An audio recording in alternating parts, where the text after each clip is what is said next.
everyone. So in this lecture, we are going to discuss about strain gauges, velocity and acceleration transducers.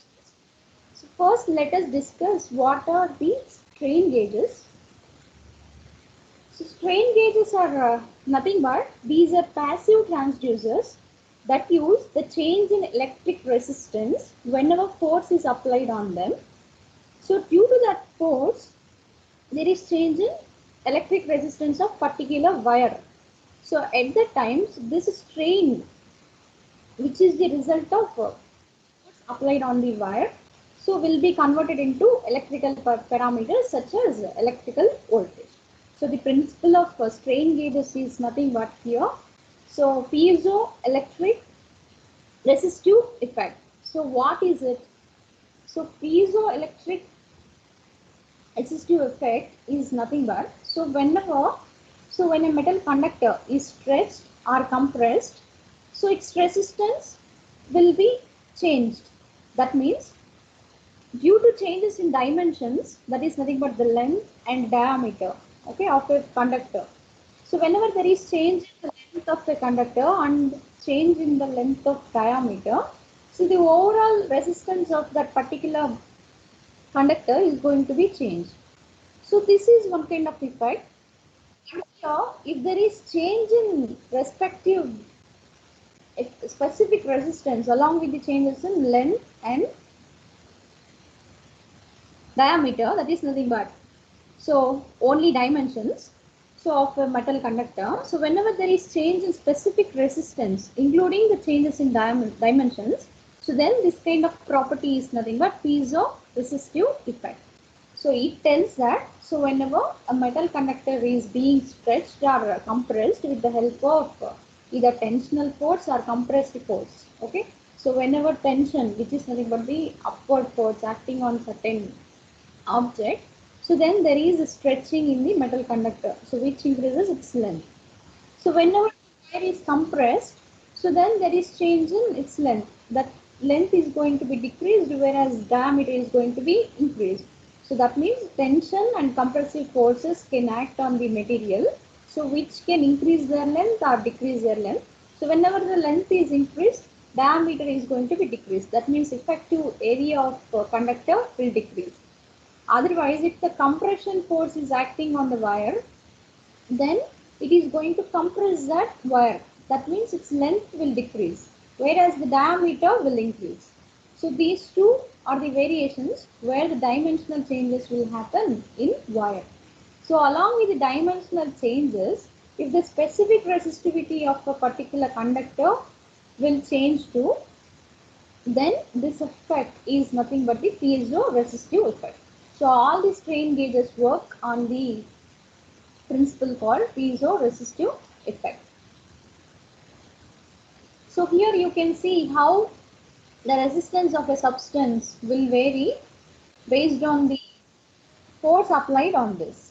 Okay, so generally the resistance can be given with the expression R is equal to rho L by A. So here rho is nothing but specific resistance or resistivity of particular material, and L is the length of the conductor, and A is the area of cross section of the conductor, which depends upon the diameter of the conductors. So whenever these dimensions, length and cross sectional area will vary, then there is change in resistance. Similarly, whenever there is change in resistivity, then also the resistance will vary. So here, whenever length increases, overall resistance increases. Whenever effective area increases, the resistance decreases. So this is how these parameters are related to the resistance.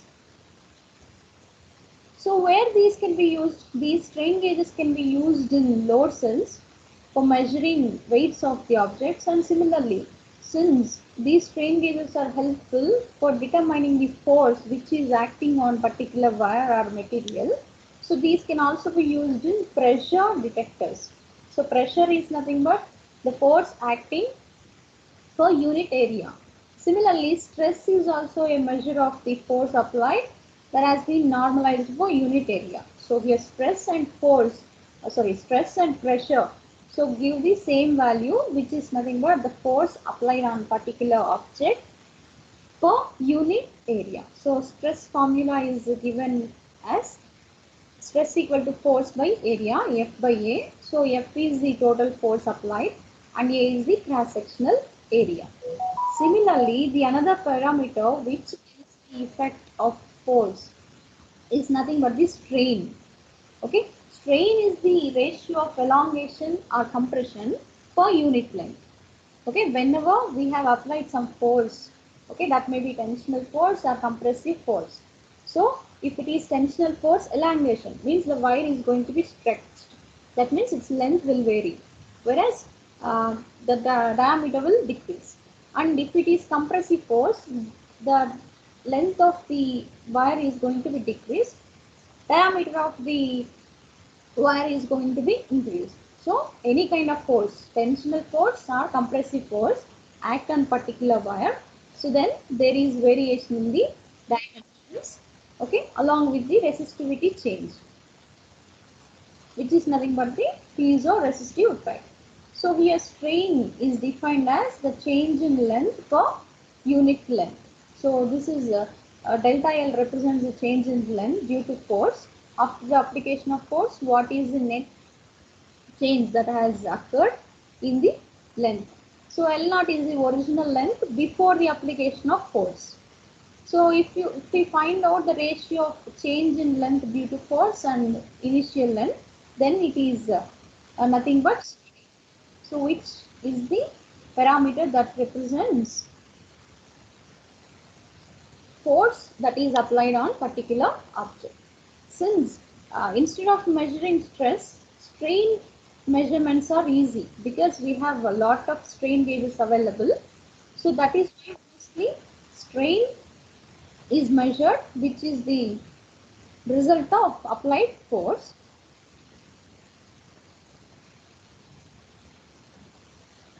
So whenever force is applied on particular wire, so as we discussed according to the piezo-resistive effect, so the dimensions, length and diameter are going to be changed, as well as the specific resistivity rho is also going to be changed. So this effect is nothing but piezo-resistive effect. So after measuring the change in resistance, so which is uh, proportional to the applied force, so we can determine the force that is applied on particular object with the help of electrical parameters that can be determined with the help of another objects. Okay, so here whenever the force is applied, it will cause the change in resistance of a particular material. So if we are able to find out the change in resistance, so then we can determine the applied force in terms of electrical voltages with the help of strain gauges.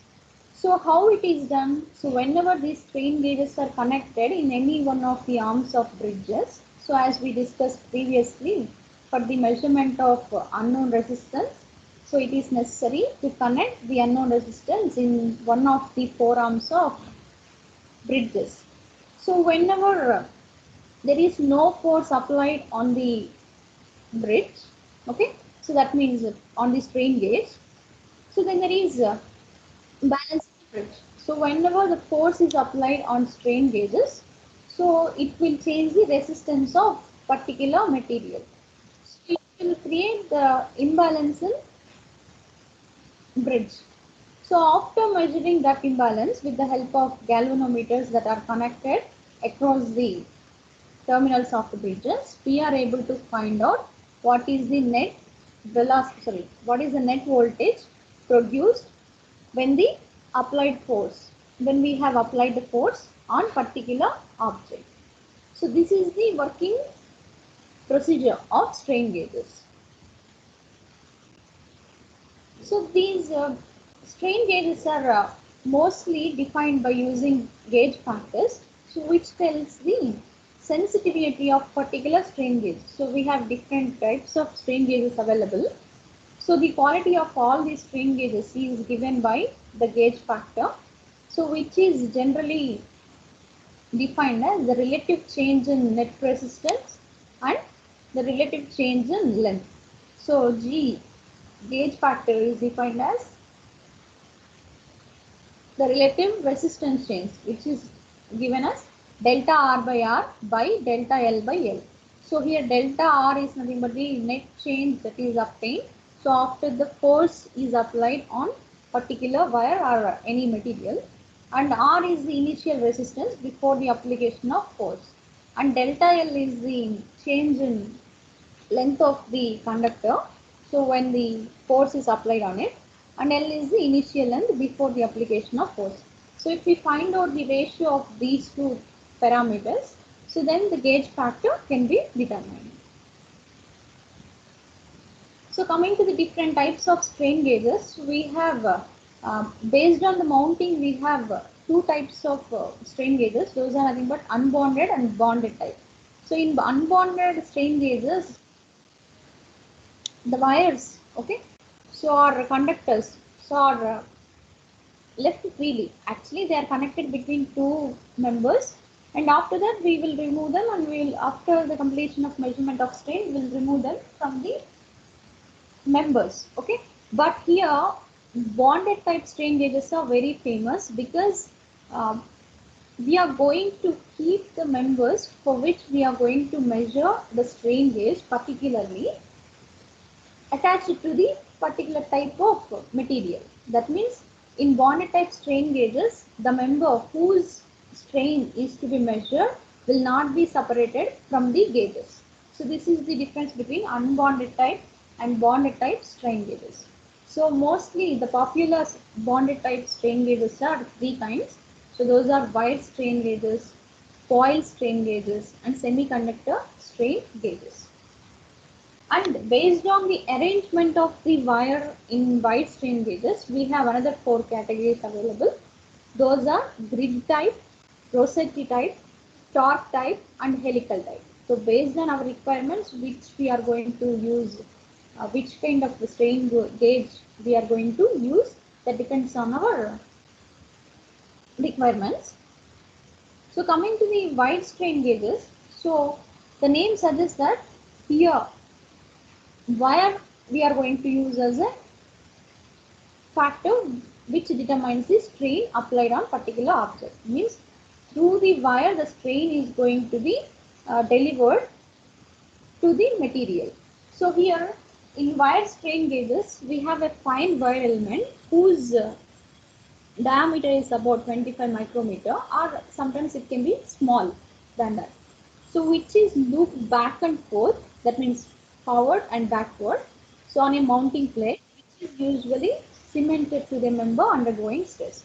So as we have discussed, so this is tied to the object or member, so where we are going to apply the force. So that is why these are known as bonded strain gauges. So in wire strain gauges, we are going to use wire as the medium, so which is connected to the member on which the stress or the strain is going to be applied. That means force is being applied. So the grid of fine wire is cemented on a carrier, that is nothing but the base. So which may be a thin sheet of paper, bakelite or Teflon. So bakelite or Teflon are acting as the base for wire. So why only these material means? So these are synthetics, so which are light in weight. So they have capability of um, making them into different shapes, and these are very less cost. So that is why bakelite or Teflon, so which are easily handled, are chosen for the construction of wide strain gauges. So these act as base or carriers on which the wire is going to be cemented or bonded. Okay. So this spreading of wire permits uniform distribution of stress. So why this kind of arrangement is done means, so whenever the stress or force is being applied on particular member, so for which we need to determine the strain, so it spreads the uniform distribution. That means there is no variations of the stress. So the equal amount of force which we have applied on the member is going to be handed over to the wide strain gauges, So since there is no variations, the arrangement of the wire strain gauge is looped back and forth to deliver equal values of force to the strain gauge. So the carrier is then bonded and the member is being studied. That means, so once the construction is done, so only two leads are connected outside. So where we are going to connect the member for which we are going to apply the force. So you can see this kind of a strain gauge here. So this is nothing but bonded grid type strain gauge. So this is the wire which is looped back and forth on the carrier made of Teflon or bakelite. So here you can observe two leads that are connected outside. So where we are going to place the member or wire or any other material on which we are going to apply the force. So here you can see the direction of the strain we are going to determine with the help of grid type strain gauge. So here along the particular axis, we are going to determine the strain. So whenever the member is being connected to the leads that are obtained outside, that means that are present out of the strain gauge. So here we are going to connect the member. So whenever the force is applied on that member, so we'll get the strain along particular different directions. So but in case of grid type strain gauge, so the strain is measured only along one axis, that is nothing but longitudinal axis, which is parallel to the wire element. So this axis, so on this axis it is possible to determine the strain. So if it is present in any other direction, so we are unable to determine what is the exact strain that is applied on the member. So this is the only drawback of grid type strain gauge. Okay. So when the strain occurs in the member which is being measured along the transverse axis of the gauge, that means which is perpendicular to the wire element, so it will affect the strain that is being measured along the longitudinal axis. So here we are going to connect one member. So we are going to apply the force on it. So it will deliver the uniform strain to the wired strain gauge which is present inside the carrier. So here in grid type strain gauges, only along the longitudinal axis we can measure the strain. So if the strain is along the another direction, that is perpendicular to the wired element, then there is a possibility of error present in the wide strain gauges. So in order to avoid this kind of situation, we are going to use another strain gauges which are capable of measuring or which are capable of determining in which direction the strain is going to be applied exactly.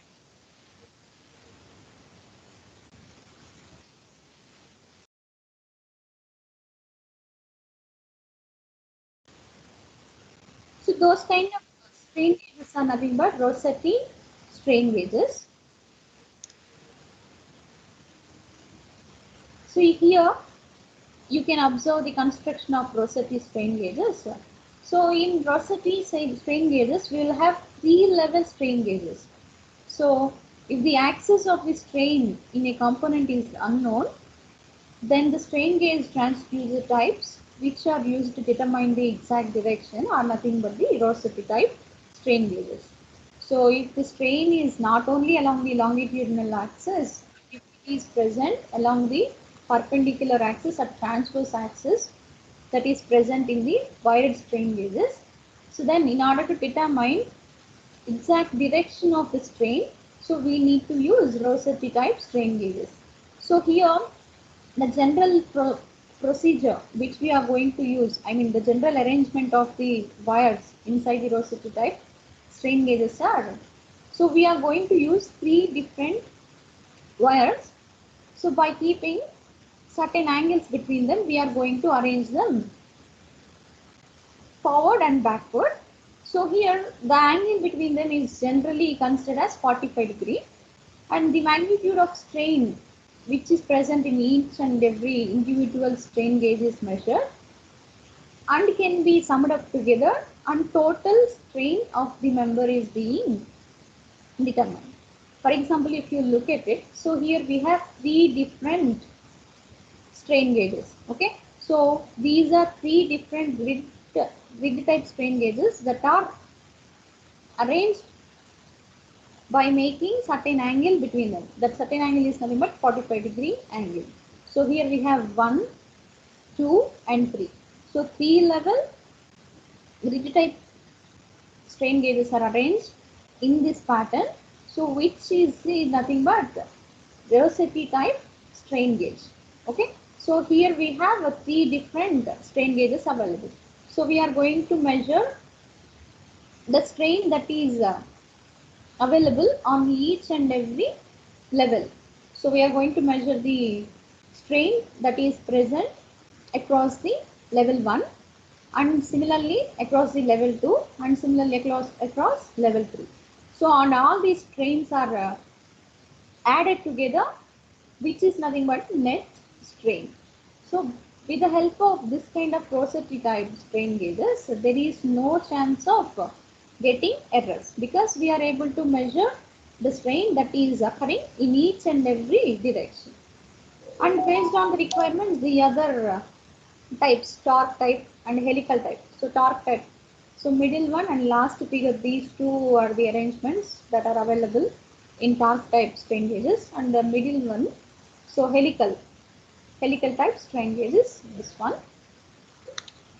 So those are used for special purposes. So whenever they are required, but mostly Rossetti type strain gauge is very popular among wide strain gauges because there is no chance of errors present in the strain if we use Rossetti type strain gauge.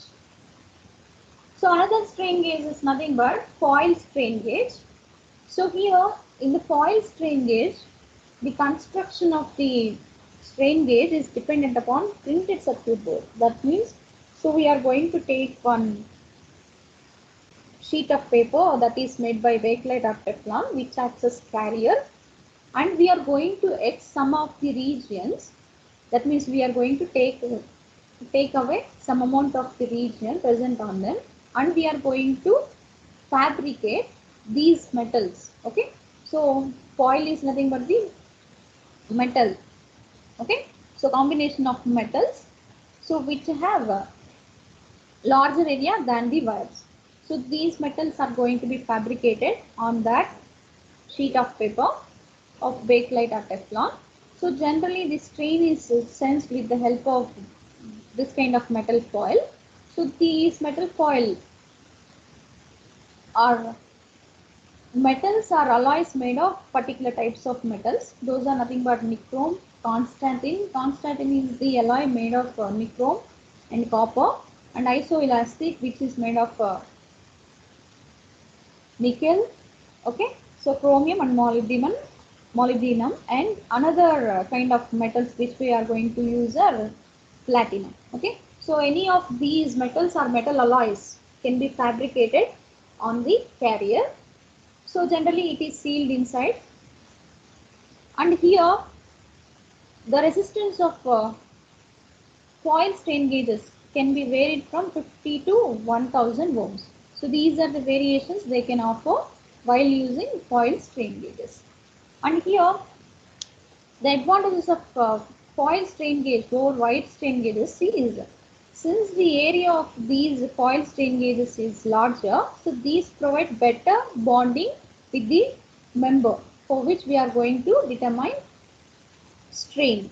And similarly, these have high power dissipating capacity. So these can handle higher resistances, and these can handle at different range of temperatures due to high dissipating power is the main advantage of a foil strain gauge. And another one is nothing but semiconductor strain gauge. So name itself suggests that the strain gauge here made by semiconductors. So the semiconductors such as germanium and silicon are used as resistive materials here. So whenever pressure or force is applied on the semiconductor, so the resistance of that semiconductor is going to be changed. So which is delivered to the semiconductor strain gauge. So based on the action of piezoresistive effect, so which we discussed earlier, that means whenever the force is applied on semiconductor material, so its length and the diameter is going to be changed, and as a result its resistivity is also going to be changed, and overall the resistance will vary. So this effect is nothing but piezoresistive effect. So based on this effect, these semiconductor strain gauges are going to work. So these are used only in case of whenever we require high amounts of gauge factors. So these can offer the gauge factors 50 times greater than wire and foil strain gauges. So coming to the gauge factors of wire and foil strain gauges, they both are mostly same. Okay, so but coming to the semiconductor strain gauge, so these have very high gauge factors compared to the other types. And here the construction of semiconductor strain gauge look like this. So these contain the base, which is made by same bakelite or Teflon. So inside of it we have a semiconductor material, so that may be made of either germanium or silicon, and from that we have two kinds of gold leads that are extracted outwards for the connection of member, for which we need to determine strain. So those two gold leads are connected to two electrodes, and all this is sealed inside a protective box. So this is the general construction of semiconductor strain gauge. So once we connect that member between the electrodes or leads that are available outside of wired or foil or semiconductor strain gauge, and whenever we apply the pressure or force on it, so it will deliver that strain to the inside wire or foil or semiconductor material. So based on which the resistance of that materials will vary, and this will be determined with the help of bridges, where these are connected in one of the arms of bridges. So with the help of resistance change only, we are going to determine what is the net strain that is applied on the strain gauges. Okay, so it is possible only when we connect them to the one of the arms of bridges, and with the help of suitable galvanometers, so we are able to convert that strain, which is nothing but a physical parameter, into electrical parameter, that is nothing but the voltage. So next we have velocity and acceleration transducers. These are helpful for measuring physical parameters such as velocity and acceleration, which are converted into electrical voltages. So here a velocity transducer or sensor consists of a moving coil suspended in the magnetic field of permanent magnet. So if you look at it, so this is the construction of velocity transducer. So here we have a coil, so that is placed exactly at the center of the velocity transducer. So this coil is kept between two pieces, and we have one pivot assembly, so for keeping the coil at balanced condition inside permanent magnet. Okay, so whenever the object whose velocity is to be determined is connected to the any of these pieces, pole pieces available, so we are going to give velocity as the input to the coil. So whenever it senses that velocity, so the magnetic flux is developed across the coil. So that flux is determined, and with the help of the expression which is shown here, so the voltage which is proportional to the applied input velocity is determined. So V is equal to N into d pi by dt. So here d pi by dt is nothing but the net change that is available whenever velocity is given to the moving coil. So that is kept inside the permanent magnetic field. So N is the number of turns that are available in the coil. So if we multiply these two values, the resultant electrical parameter, which is proportional applied input voltage, has been determined. And here, since after finding out velocity, so if we integrate that velocity, so we can determine the displacement as well, because we know that velocity is the change in displacement. Okay, so that means v is equal to ds by dt. Change in displacement is nothing but the velocity. So if you integrate the velocity, so we are able to determine the displacement. So simply we need to add one integrator circuit that consists of resistor and capacitor in parallel. And similarly, the acceleration transducer is helpful for determining acceleration. So here acceleration is nothing but the change in velocity. So that is why for the determination of acceleration, so if we have velocity transducer, that is enough. So we need to connect the object, so whose velocity is to be applied to the moving coil present in the permanent magnetic field. And after determining the velocity, if we take its derivative, okay, so if we take the differentiation of that voltage, then it is nothing but acceleration. So acceleration is nothing but change in velocity. That means A is equal to dv by dt. So that is why we require one differentiator circuit here. So the output of velocity transducer has been given to the differentiator, and at the output of differentiator we are able to obtain the acceleration. So this is done like this. So the output voltage of a differentiator can be written like E output equal to d by dt of E input. So E input is nothing but the output of velocity transducer.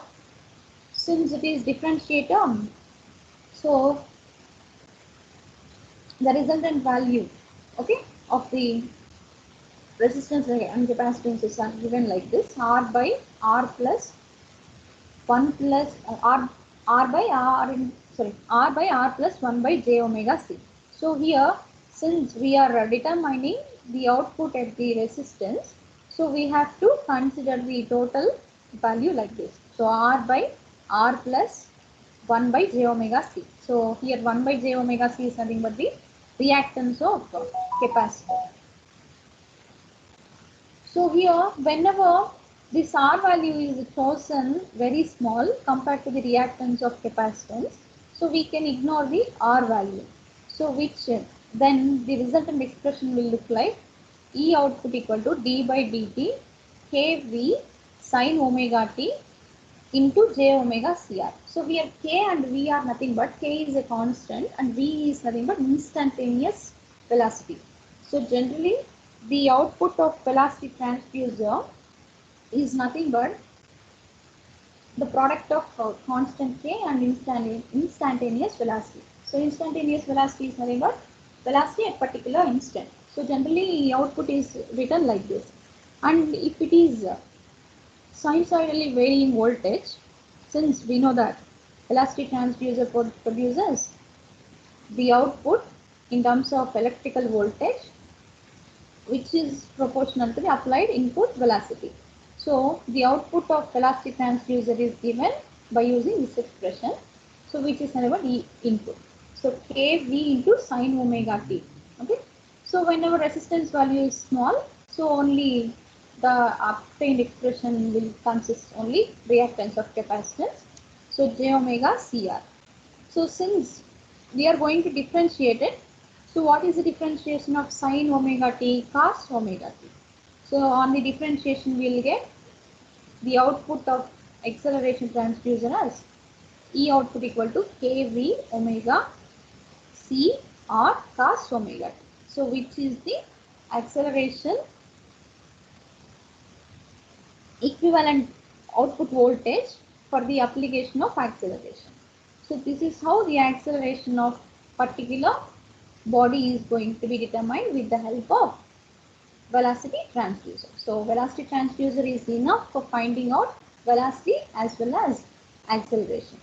So simply the changes we need to make are, we need to connect one differentiator circuit to the velocity transducer to make it acceleration transducer.